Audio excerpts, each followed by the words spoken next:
Voyons maintenant les exercices 4 et 5, page 207. L'exercice 4, on nous demande de compléter cette égalité. On va de A à B et on poursuit avec le déplacement de B à D. Le déplacement global, eh bien c'est simplement on va de A à D. Rappelez-vous quelle relation j'utilise ici quand je fais AB plus BD égale à AD? La relation de Chasles. Oui, ici, c'est la relation de Chasles.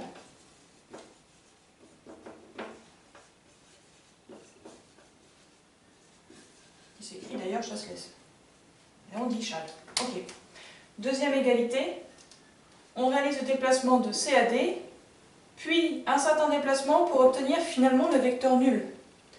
Rappelez-vous, le vecteur nul, il signifie qu'en fait, du point de départ à la fin de notre déplacement, on est de retour à ce point de départ. Le point de départ et le point d'arrivée sont le même.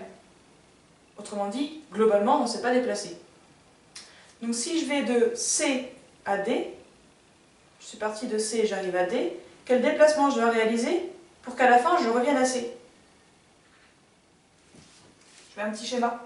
Imaginons que le vecteur CD, ce soit celui-ci. Voilà C, voilà D. Je suis parti d'ici. Pour obtenir un déplacement nul, il faut qu'à la fin de mon déplacement, je revienne à C. Si je fais CD, eh bien j'aurais plus qu'à faire DC pour revenir à mon point de départ. CD plus DC égale à CC. On va l'écrire. Si je fais CD plus DC, ça veut dire que je vais de C à C. Autrement dit, je ne me suis pas déplacé. Je respecte bien l'égalité proposée.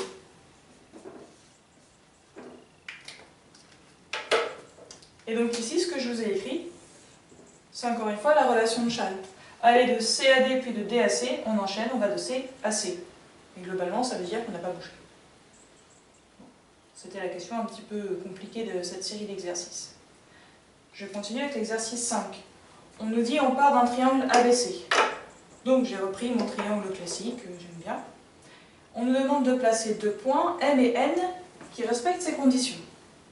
Donc pour trouver le point M, ici je dois partir de A et réaliser 3 fois le déplacement selon AB. Alors je pars de A et j'enchaîne 3 fois le vecteur AB. Une première fois, j'arrive ici, en B. Une deuxième fois, j'arrive ici. Et une troisième fois. Et voilà, j'ai trouvé ici le point M. De A à M, j'ai bien 3 fois le vecteur AB. Maintenant, pour trouver le point N, on nous demande de partir de B, qui est là, et de B à N, on va devoir faire moins 2 AC.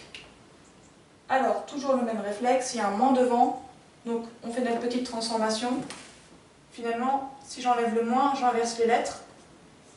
Ça me fait 2 fois le vecteur CA. Je repère le vecteur CA, il est ici. Ok. Donc c'est ce déplacement-là qu'on doit faire 2 fois en partant de B. Ok, donc en partant de B, je trace, alors vous c'est une parallèle, hein, moi aussi on va dire, 2 fois le vecteur CA, une fois ça devrait arriver ici, peut-être pas assez loin. Voilà, CA, et une seconde fois.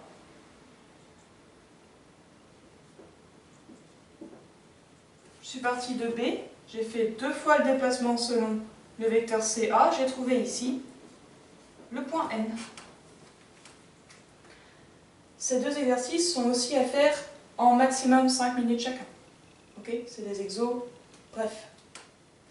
Bon. Eh bien moi j'attends vos questions si vous en avez. Merci.